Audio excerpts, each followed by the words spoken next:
ॐ नमः सिद्धेभ्यः।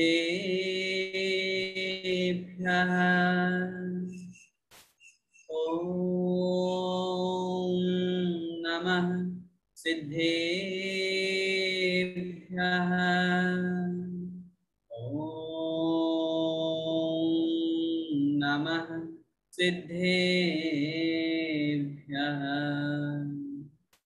नमः श्रीवर्धमानाय निर्धूतकलिलात्मने सालोकानां त्रिलोकानां यद्विद्यादर्पणाय ते। पंच परमेष्ठी भगवान की जय। द्वादशांग जिनवाणी माता की जय।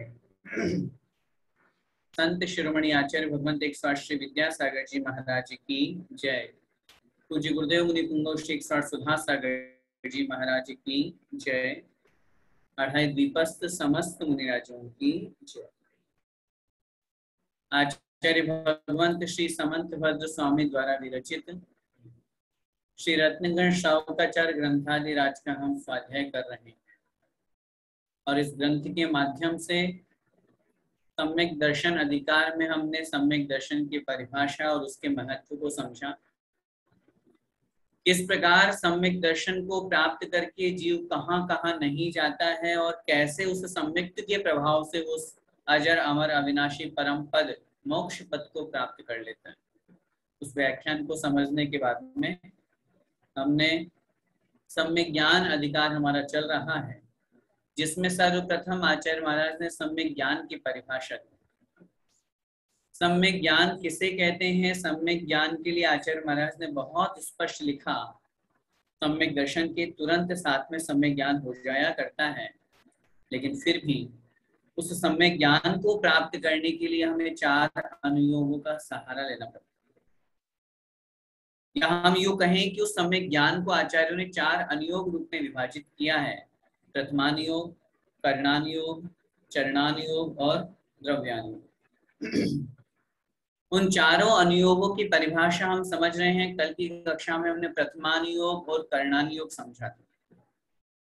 प्रथमानुयोग किसे कहते हैं? बहुत स्पष्ट रूप से आचार्य महाराज लिख रहे हैं, जहां पर 63 शलाका पुरुषों का वर्णन हो, जहां पर किसी एक व्यक्ति विशेष का महापुरुष का वर्णन हो, चरित्र जिसे हम कहते हैं। अनेक महापुरुषों का वर्णन जहां होता है उसे हम पुराण कहते हैं। जहां पर उस रत्नत्रय को प्राप्त करने का तरीका बताया जाए और रत्नत्रय की पूर्णता रूप समाधि का वर्णन जहां पर हो, जहां पर पुण्य क्या है, पुण्य का फल क्या है, उस व्यक्ति ने धर्म किया तो उस धर्म का उसे क्या फल मिला, उस जीव ने अधर्म किया, गलत काम किया, व्यसन किया तो उससे उसको क्या फल मिला, ये सारे के सारे उदाहरण कथानक हमें प्रथमानुयोग के माध्यम से पढ़ने को मिलते हैं। और उस प्रथमानुयोग के ग्रंथों के माध्यम से हम अच्छी तरह से इस विषय को समझते हैं कि जो सिद्धांत है उन सिद्धांतों का उदाहरण कैसे घटित किया जाता है। करणानुयोग में करण अर्थात परिणामों का खेल है। आत्मा के परिणाम किस तरह के हुआ करते हैं, कैसे वह जीव 14 गुण स्थान पार करके और मोक्ष को प्राप्त करता है, कैसे वह जीव उस मिथ्यात्वादी परिणामों के कारण से चतुर्गति में भ्रमण करता है, कैसे वह जीव इस संसार में रह करके तीनों लोक में भटकता रहता है। तीनों लोकों का जहाँ वर्णन हो, तीनों लोक के अलावा जो अलोक है उसका जहाँ पर वर्णन होता है, जहाँ उत्सर्पणी और अवसर्पणी की अपेक्षा से 2 काल जहाँ पर भेद विभाजन किया गया है, कहाँ पर ये काल का परिवर्तन होता है, कहाँ हमेशा एक ही काल बना रहता है, भोग भूमि है या विदेह क्षेत्र शाश्वत कर्म भूमि है, इन सब की जानकारी जिन ग्रंथों के माध्यम से हमें प्राप्त होती है उसे हम कहते हैं करणानुयोग। और इसके अंतर्गत तिलोय पंडिती, त्रिलोक सार, जम्बूद्वीप पंडिती, त्रिलोक सार आदि अनेक ग्रंथ वहां पर अपन को प्राप्त होते हैं। यहाँ तक हमारा वर्णन हो गया था। अब आइए आगे हम तीसरे अनुयोग की बात करते हैं, जिसका नाम है चरणानुयोग। वह चरणानुयोग क्या है, किसे कहते हैं, उसकी क्या परिभाषा है, चरणान योग में क्या वर्णन आचार्य ने लिखा है, ये सब विषय हम इस श्लोक के माध्यम से यहाँ पर पढ़ रहे हैं। आइए आपके सामने उपस्थित है ये श्लोक, जिसमें उस चरणान योग की परिभाषा आचार्य महाराज यहाँ पर बता रहे हैं। देखिए, ग्रह मेध्य नगाराणाम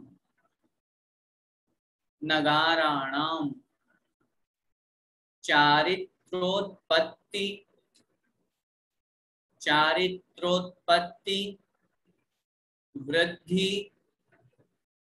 रक्षांगम चारित्रोत्पत्ति वृद्धि रक्षांगम चरणानुयोग समयम सम्यक ज्ञानम विजानाति।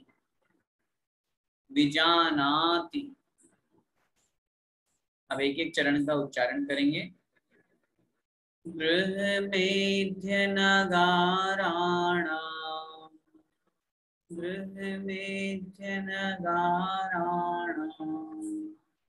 चारित्रोत्पत्ति वृद्धिरक्षांगम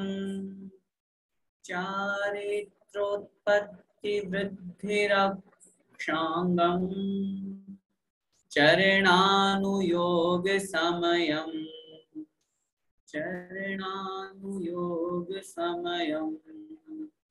सम्यक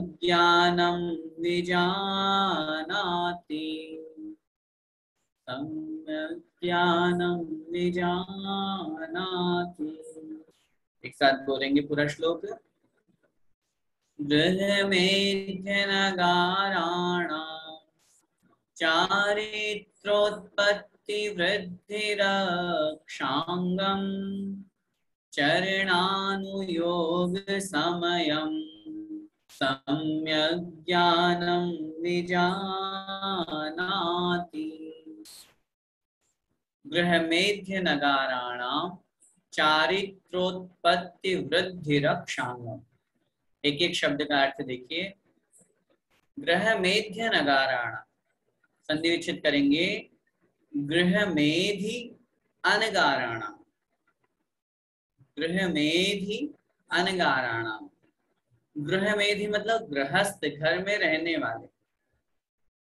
गृहमेधि घर में निवास करने वाले, जिसे हम कहते हैं गृहस्थ। और फिर आगे शब्द है अनगाराणाम, अनगारों का। अनगार का मतलब जिन्होंने घर का त्याग कर दिया, ऐसे मुनि महाराज। गृहस्थों का और मुनियों का। चारित्रोत्पत्ति वृद्धि रक्षांगम, चारित्र के उत्पत्ति, वृद्धि और रक्षा के अंग। गृहस्थों के और मुनियों के चारित्र की उत्पत्ति कैसे हो, चारित्र प्रकट कैसे हो, चारित्र की उत्पत्ति, उस चारित्र में वृद्धि कैसे हो, बढ़ोतरी कैसे हो, और उस चारित्र की रक्षा कैसे हो, उसका जो कारणभूत है या उसके निमित्त जो कथन किया गया है। चरणानुयोग समयम, चरणानुयोग के शास्त्र को। समय, समय का मतलब शास्त्र। समय के अनेक अर्थ होते हैं। समय का मतलब टाइम भी होता है, समय का मतलब आत्मा भी होता है। समय सार, आत्मा का जहां सार कथन किया है। समय का मतलब शास्त्र भी होता है।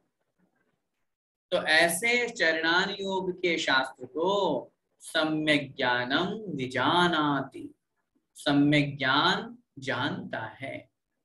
विजानाति मतलब जानता है। सम्यक ज्ञान उसे ऐसा जानता है। कैसा जानता है, कहने का तात्पर्य ये है, जो भाव श्रुत रूप श्रुत ज्ञान है या सम्यक ज्ञान है, वह सम्यक ज्ञान उसे ऐसा जानता है। कैसा जानता है? गृहस्थ और अनगार मतलब शास्त्र, अनगार मतलब मुनि।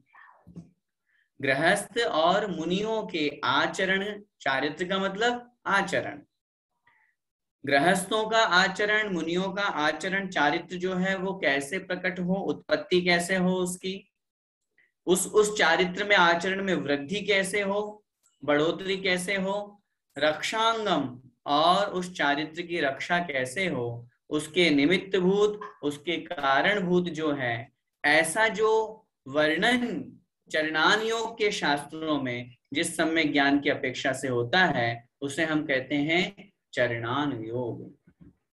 अब भाव समझिए, इस श्लोक में आचार्य महाराज क्या कहना चाह रहे हैं।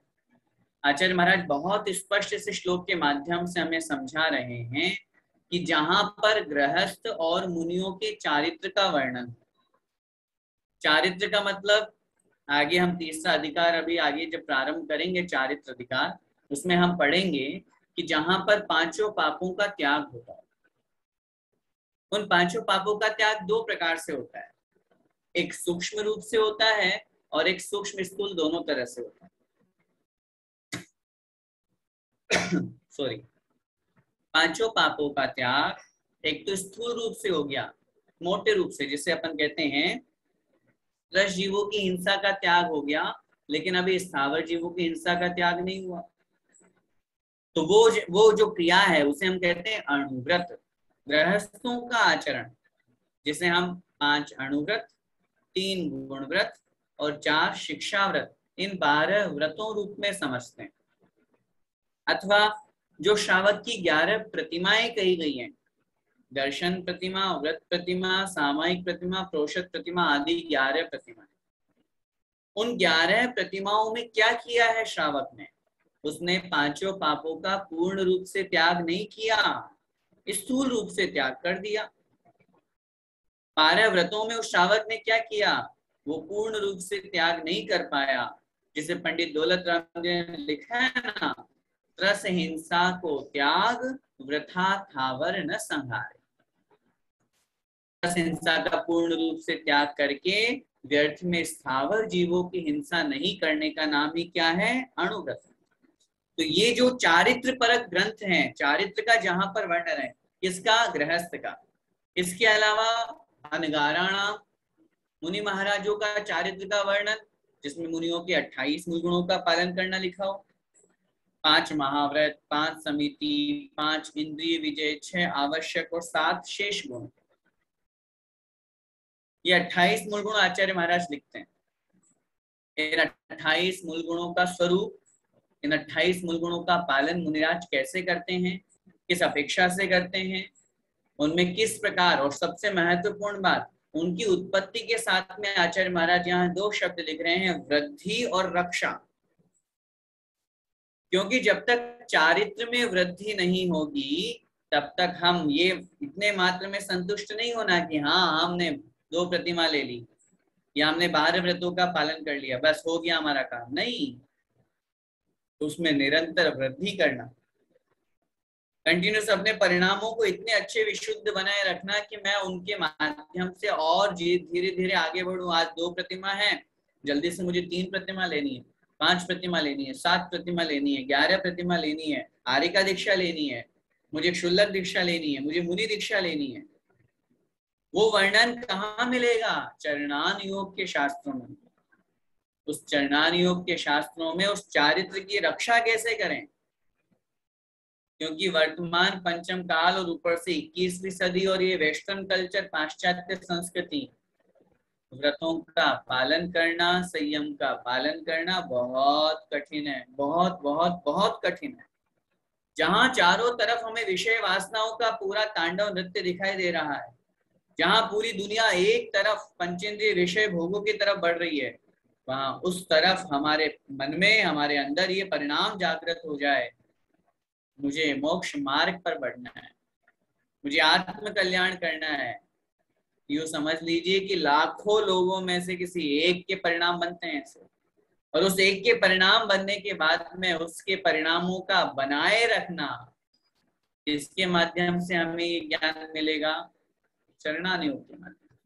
जैसे आचार्य उमा स्वामी महाराज ने तत्वार्थ सूत्र जी के 7वें अध्याय में जो वर्णन किया है 12 व्रतों की भावनाओं का, 5 व्रतों की भावनाओं के बाद में उन्होंने 12 व्रतों के अतिचारों का वर्णन किया, और उन अतिचारों का वर्णन करते उन्होंने लिखा कि श्रावक को हमेशा ये ध्यान रखना है कि कहीं उसके व्रत में दोष तो नहीं लग रहा।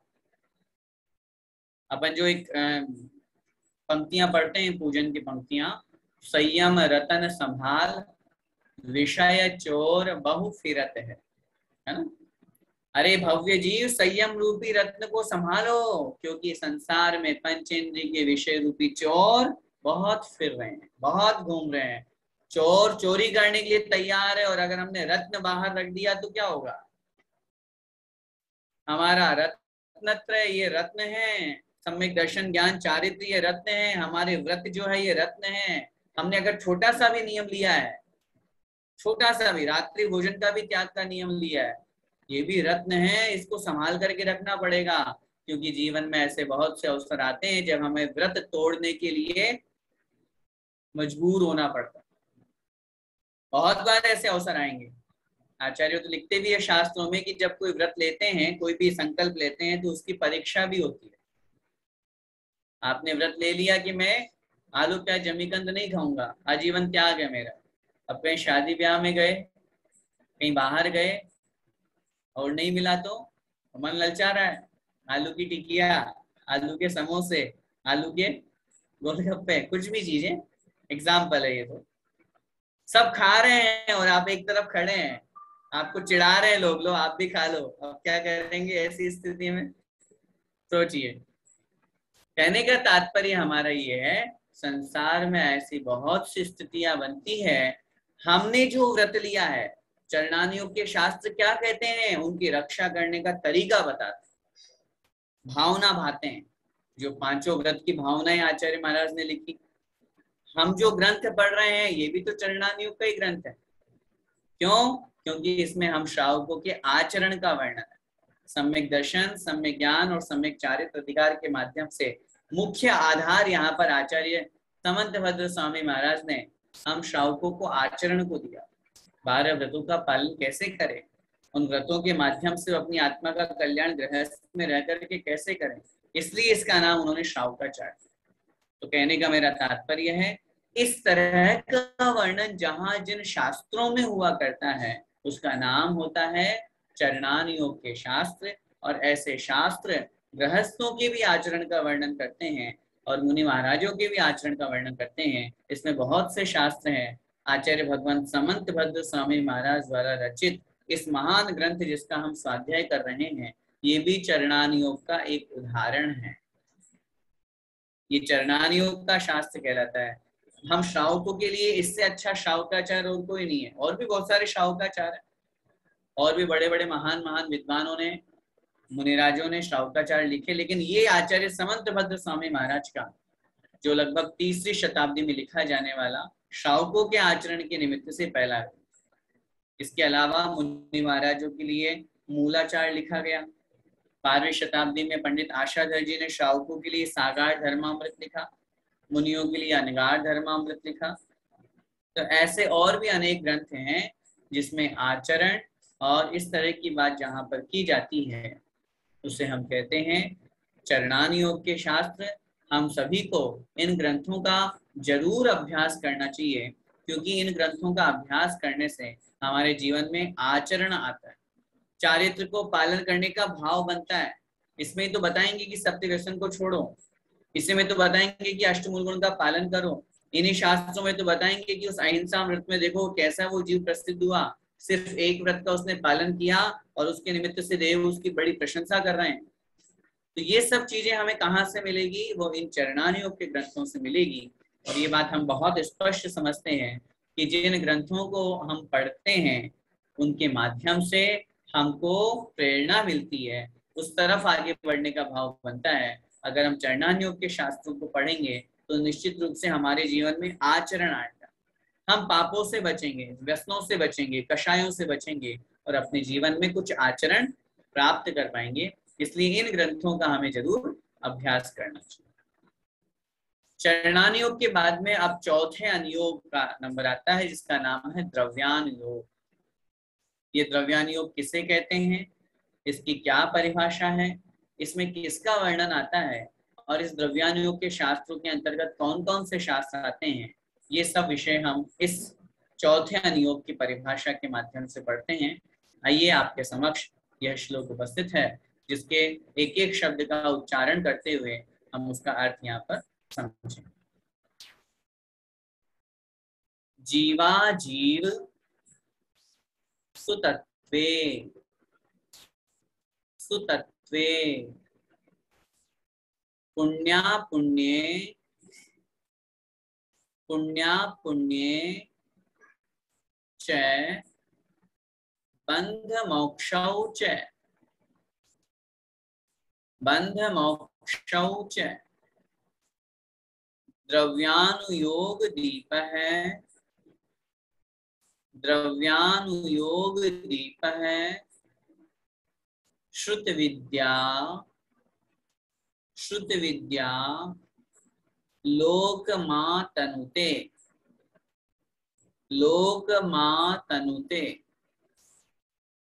ठीक, एक एक चरण का उच्चारण करेंगे। जीवा जीव सुतत्वे जीवा जीव सुतत्वे पुण्या पुण्ये च बंध मोक्षौ च पुण्या पुण्ये च बंध मोक्षौ च द्रव्यानुयोग दीपः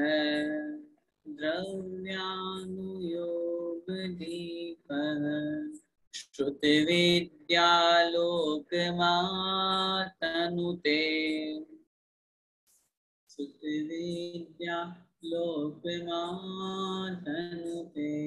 एक साथ बोलेंगे। जीवा जीव सुतत्वे पुण्या पुण्ये च बंध मोक्षौ च द्रव्यानुयोग दीपः श्रुत विद्या लोकमातनुते। एक एक शब्द का अर्थ समझते हैं। जीवा जीव सुतत्वे, जीवा जीव, जीव अजीव सुतत्वे, जीव और अजीव, सु माने मुख्य, अच्छे, प्रमुख, तत्व मतलब तत्वों का। सबसे पहले तो हम शब्द का अर्थ समझते हैं। द्रव्यानुयोग का मतलब क्या होता है? द्रव्य। द्रव्य का मतलब जो 6 द्रव्य कहे गए, जीव, पुद्गल, धर्म, अधर्म, आकाश का। और जब इन्हीं 6 द्रव्यों को अगर हम मात्र 2 तत्व रूप में विभाजित करें तो जीव और अजीव, क्योंकि अजीव तत्व के ही 5 भेद बनते हैं, पुद्गल, धर्म, अधर्म, आकाश और काल। तो इसलिए सबसे पहली परिभाषा आचार्य महाराज ने दी, जीवा जीव सुतत्व, जीव और अजीव प्रमुख तत्वों का। पुण्या पुण्य, पुण्य और अपुण्य, अपुण्य मतलब पाप का, च मतलब और, बंध मोक्षौ च, और बंध और मोक्ष का। और जैसे जो शेष बचे हुए तत्व हैं, आश्रव, संवर और निर्जरा। जीव, अजीव, आश्रव, बंध, संवर, निर्जरा, मोक्ष, पुण्य और पाप, इन सबको द्रव्यानुयोग दीप है, द्रव्यानुयोग रूपी दीपक। आचार्य महाराज द्रव्यानुयोग को एक दीपक की उपमा दे रहे हैं। द्रव्यानुयोग रूपी दीपक श्रुत विद्या लोक मातनुते, श्रुत विद्या लोकम आतनुते। श्रुत विद्या, श्रुत मतलब शुद्ध, विद्या मतलब ज्ञान। उस शुद्ध ज्ञान रूपी लोकम आतनुते, लोकम मतलब संसार में, आतनुते मतलब फैलाता है, विस्तृत करता है। वह शुद्ध ज्ञान रूपी प्रकाश को लोक में सब तरह विस्तरित करता है, फैलाता है। कौन? जो द्रव्यानुयोग रूपी दीपक है। एक उपमा की है, द्रव्यानुयोग को एक दीपक के समान आचार्य महाराज कह रहे हैं। और उस द्रव्यानुयोग रूपी जो दीपक है वह जीव, अजीव तत्व, पुण्य और पाप, बंध और मोक्ष, आश्रय, संवर, निर्जरा, इन सबको इस शुद्ध ज्ञान के माध्यम से समस्त लोक में फैलाता है, सर्वत्र विस्तरित करता है, उसका नाम है द्रव्यान योग। समझिए, आचार्य महाराज कह रहे हैं द्रव्यान योग के माध्यम से 6 द्रव्य, 7 तत्व और 9 पदार्थों का ज्ञान होता है। द्रव्यान योग किसे कहते हैं, ये परिभाषा हमने यहाँ पर पढ़ी। अब भावार्थ में एक एक विषय को समझते। द्रव्यान योग जहां पर जीव तत्व का विशेष वर्णन होता है। जीव किससे कहते हैं, जीव की क्या परिभाषा है, जीव कहाँ रहता है, जीव अपने शुद्ध स्वरूप को कैसे प्राप्त कर सकता है, जीव अभी अशुद्ध है तो क्यों है, किस रूप में है, ये सारा का सारा वर्णन जिसमें मिलता है उसका नाम है द्रव्यान। जैसे हम समय सार जी द्रव्यान योग का ग्रंथ है, प्रवचन सार जी द्रव्यान योग का ग्रंथ, नियम सार जी द्रव्यान योग का ग्रंथ है, पंचास्तिकाय द्रव्यान योग का ग्रंथ है। इन ग्रंथों में हमको जीव तत्व के बारे में विशेष रूप से जानने का मौका मिलता है। अन्य तत्व भी है, उनको भी अपन समझेंगे, लेकिन जीव आत्मा जो ज्ञान दर्शन चैतन्यमय होता है, आनंद स्वरूप वाला है, ऐसा वह जो जीव है वह अभी अशुद्ध स्वरूप को है प्राप्त हो रखा है। उसकी अशुद्ध द्रव्य है, अशुद्ध पर्याय है, वो 3 प्रकार के उपयोग का जहां वर्णन, अशुभोपयोग, शुभोपयोग और शुद्धोपयोग। वह जीव शुद्धोपयोग के माध्यम से कैसे अपनी आत्मा को शुद्ध बना सकता है, कैसे केवल ज्ञान को प्राप्त कर सकता है, कैसे वो शुद्धोपयोग को प्राप्त हो सकता है, कैसे वो आत्म स्वरूप का चिंतन करे, आत्मा का क्या स्वरूप है, आत्मा का न राग है, न द्वेष है, न मोह है, न आत्मा का क्रोध मान माया लोभ है, कुछ नहीं है। आत्मा का तो ये शरीर भी नहीं। यूं समझिए जहां पर भेद विज्ञान की उत्कृष्ट पराकाष्ठा हुआ करती है, जहां पर आचार्य महाराज कह रहे हैं प्रथमान योग, कर्णान योग, चरणान योग, अब सब कुछ अनुयोगों का पाठ करने के बाद में, जानने के बाद में अब मात्र आत्म तत्व को जानने की आवश्यकता है। और न मात्र केवल आत्म तत्व को बल्कि अन्य तत्वों को भी जानिए, ताकि अन्य तत्वों से आत्म तत्व को भिन्न कर सकें। बिन जाने ते दोष गुणन को कैसे तजिए गई। आत्मा को जानने के लिए अनात्मा को भी तो जानना पड़ेगा। बोलिए, सुख को जानने के लिए क्या दुख को नहीं जानना पड़ेगा? नहीं तो सुख की पहचान कैसे होगी? अभी प्रकाश है, ठीक है, तो इसका मतलब अंधकार भी कभी था, तब तो हमने प्रकाश की बात करी। विपरीत को भी जानना पड़ेगा। जब तक विपरीत को नहीं जानेंगे तब तक जो स्वरूप में स्थित है, जो सही है, जो वास्तविक है, उसको हम कैसे जान पाएंगे। इसलिए आचार्य महाराज ने लिखा जीव के साथ में अजीव तत्वों को भी जाने। अजीव क्या है? जिसमें ज्ञान दर्शन आनंद नहीं पाया जाता। ये जो शरीर हमें दिख रहा है ये अजीव है, ये जीव नहीं है। द्रव्यान योग के शास्त्रों में इस शरीर को भी अपना नहीं बताया। इष्टोपदेश में क्या लिखा? वपुर्ग्रहम धनम दारा पुत्रा मित्राणि शत्रवः सर्वधान्य स्वभावानि मूढ़ स्वानि प्रपद्यते। मूर्ख है वह व्यक्ति जो इनको अपना मानता है। ये तो सब अन्य है, पर है। चर्म दूर होने पर तन से रोम समूह रहे कैसे। पढ़ते हैं ना अपन सामायिक पाठ, जब शरीर से चमड़ी निकल गई तो रोम कहाँ से रहेंगे? जो वस्तु हमें साक्षात पर दिख रही है, अन्य दिख रही है, जब शरीर ही मेरा नहीं है तो अन्य साक्षात पर दिखने वाली वस्तु मेरी कैसे हो सकती है? ये हमें बहुत अच्छी तरह से विचार जहां पर से मिलता है। वो कौन सा ग्रंथ है? वो द्रव्यान योग का इष्टोपदेश। इष्ट आत्मा का जहां पर उपदेश, आत्मा का जहां पर वर्णन, और आत्मा के साथ में अनात्मा का जो आत्म स्वरूप से भिन्न है।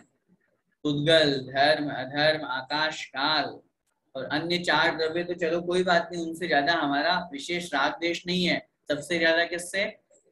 उद्गल से। उद्गल, जो कुछ दिख रहा है वो सब उद्गल ही तो है।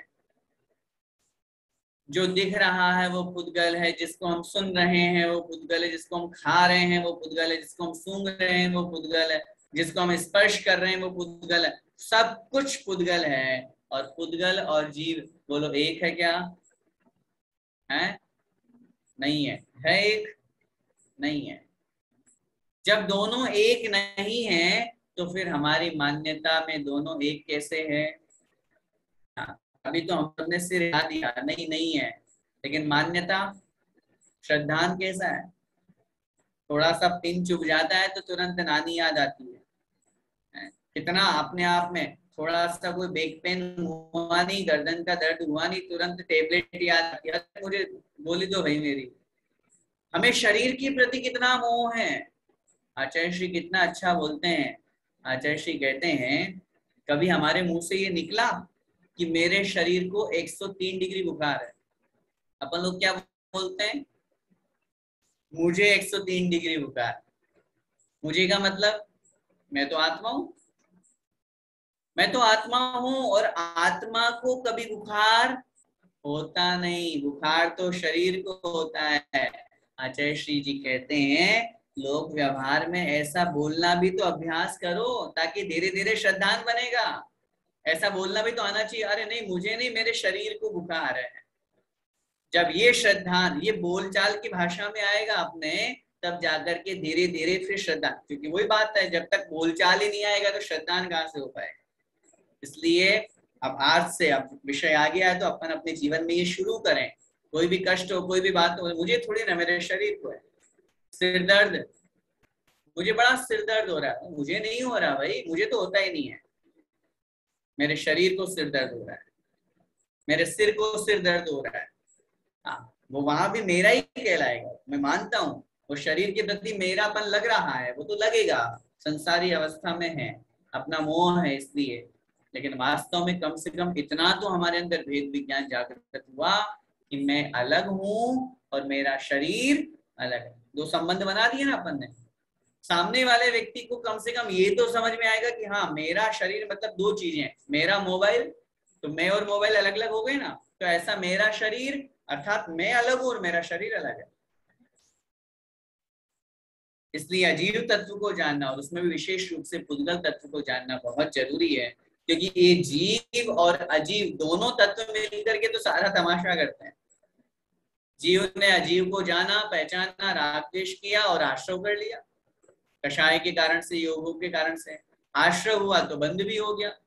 बंद हुआ, अब जीव सोच रहा है अब क्या करूं, विचार कर रहा है वो, तो धीरे धीरे वो ऐसे कार्य करने लगता है जिससे उसके कर्म आना रुक जाते हैं, जिसे हम संवर कहते हैं। सगुप्ति, समिति, धर्मानुप्रेक्षा, परिचय, जय, चारित्र। आचार्य उमा स्वामी महाराज लिखते हैं, आचार्य कार्तिकेय स्वामी महाराज लिखते हैं सम्यक दर्शन, देश व्रत, अणुव्रत, महाव्रत, ये सब भी उस संवर के कारण है। सम्यक दर्शन को प्राप्त करने से मिथ्यात्व के निमित्त से जो कर्म का आश्रय हो रहा था वो रुक गया, इसका मतलब सम्यक से संवर हो गया।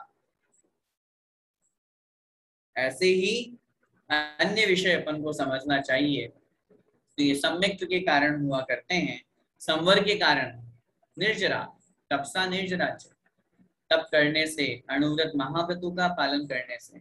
इस विषय को बहुत अच्छी तरह से समझें। हमें अपनी आत्मा का कल्याण करना है, कर्मों की निर्जरा करनी है, उसके लिए मुख्य साधन आचरण लिखे व्रत, तप और निर्जरा, क्योंकि बिना तप तपे आज तक किसी को मोक्ष न हुआ है और न होगा। और जहां व्रती है, जहां दो प्रतिमाएं भी आ गई, वहां पर प्रति समय असंख्यात गुणी कर्मों की निर्जरा प्रारंभ हो गई। जब तक व्रत नहीं है चौथा गुणस्थान है, अभी असंख्यात गुणी कर्मों की निर्जरा नहीं। लेकिन जैसे ही दो प्रतिमाएं, गुणस्थान पांचवा, प्रति समय आप वो चाहे भोजन बना रहे हो, भोजन कर रहे हो, जा रहे हो, आ रहे हो, झाड़ू पोछा कुछ भी करो, गृहस्थी का काम कर रहे हो, प्रति समय असंख्यात गुणी कर्मों की निर्जरा। किसका प्रभाव? व्रत का प्रभाव, दो प्रतिमाओं का प्रभाव। निर्जरा तत्व को, मोक्ष तत्व को, संपूर्ण कर्मों का नाश, ये सारा का सारा वर्णन जिन शास्त्रों में हुआ करता है उसका नाम द्रव्यान योग है। पुण्य और पाप का पूरा वर्णन, पुण्य किसे कहते हैं, पाप किसे कहते हैं, शुद्धोपयोग रूप अवस्था में प्राप्त होने के बाद दोनों है, पुण्य भी है और पाप भी है, लेकिन कहाँ? शुद्धोपयोग रूप अवस्था में पहुंचने के बाद। शुभोपयोग रूप अवस्था में तो वही पुण्य हमारे लिए उपादेय है, वह पुण्य हमारे लिए कार्यकारी है, क्रिया में हमारे लिए ग्रहण करने योग्य है। क्यों? क्योंकि अभी हम शुद्धोपयोग अवस्था में नहीं पहुंचे। इसलिए उस वस्तु तत्व को बहुत अच्छी तरह से अपन को समझना है। ये बातें जिस ग्रंथ के माध्यम से या जिस अनुयोग के माध्यम से अपन को मिलती है वे द्रव्यानुयोग कहलाते हैं। द्रव्यानुयोग के ग्रंथों के अंतर्गत जैसा कि अभी मैंने आपसे निवेदन किया, इष्टोपदेश, समय सार, नियम सार, प्रवचन सार आदि ग्रंथ महत्वपूर्ण रूप से आते हैं। उन ग्रंथों का अपन को अभ्यास बनाना चाहिए।